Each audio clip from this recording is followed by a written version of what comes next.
നമസ്കാരം.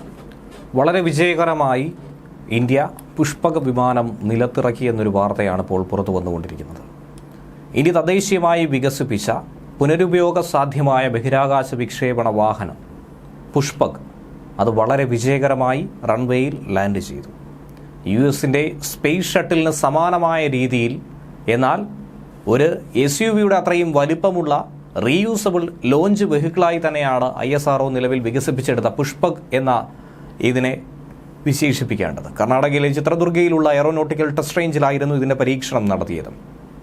വ്യോമസേനയുടെ ചിനൂക്ക് ഹെലികോപ്റ്ററിൽ 4.5 കിലോമീറ്റർ ഉയരത്തിൽ പേടകത്തെ എത്തിച്ച് അവിടെ നിന്നും താഴേക്കിടുകയായിരുന്നു.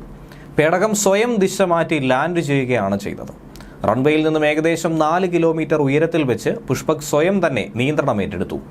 ബ്രേക്ക് പാരഷൂട്ടും ലാൻഡിംഗ് ഗിയർ ബ്രേക്കുകളും നോസ് വീൽ സ്റ്റിയറിംഗ് സംവിധാനവും ഉപയോഗിച്ചുകൊണ്ട് കൃത്യമായി അതിന് റൺവേയിലേക്ക് ഇറങ്ങിച്ചേരാനായി കഴിഞ്ഞു. RLVയുടെ മൂന്നാമത്തെ ലാൻഡിംഗ് ദൗത്യമാണ് ഇന്ന് നടന്നിരിക്കുന്നത്. 2016-ലും കഴിഞ്ഞ ഏപ്രിലുമായിരുന്നു മുൻപ് വിജയകരമായ പരീക്ഷണങ്ങൾ നടന്നത്. ബഹിരാകാശ ദൗത്യങ്ങളുടെ ഭാഗമായി തന്നെയാണ് ഏറ്റവും കുറഞ്ഞ ചിലവിൽ റീയൂസബിൾ ലോഞ്ചിങ് വെഹിക്കിൾ വികസിപ്പിച്ചെടുത്തിരിക്കുന്നതെന്നാണ് ISRO അധികൃതർ പറഞ്ഞിരിക്കുന്നത്.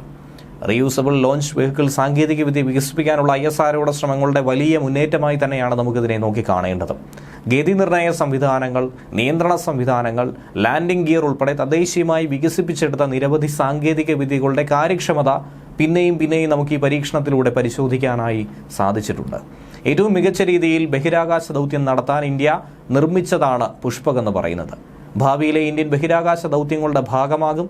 ഭൂമിയിലേക്ക് സുരക്ഷിതമായി തിരിച്ചെത്തിക്കുന്നതിനുള്ള അത്യാധുനിക സാങ്കേതികവിദ്യയും ഈ ബഹിരാകാശ പേടകത്തിനുണ്ടെന്നാണ് ISRO ചെയർമാൻ S. സോമനാഥ് വ്യക്തമാക്കിയത്.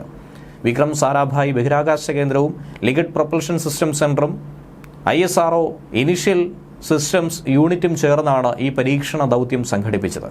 വ്യോമസേനയുൾപ്പെടെ വിവിധ ഏജൻസികളും ദൗത്യത്തിനുള്ള എല്ലാവിധ പിന്തുണയും നൽകി. ദൗത്യത്തിന് നേതൃത്വം നൽകിയ സംഘത്തെ ISRO മേധാവി S. സോമനാഥ് അങ്ങേയറ്റം അഭിനന്ദിക്കുകയും ചെയ്തിട്ടുണ്ട്.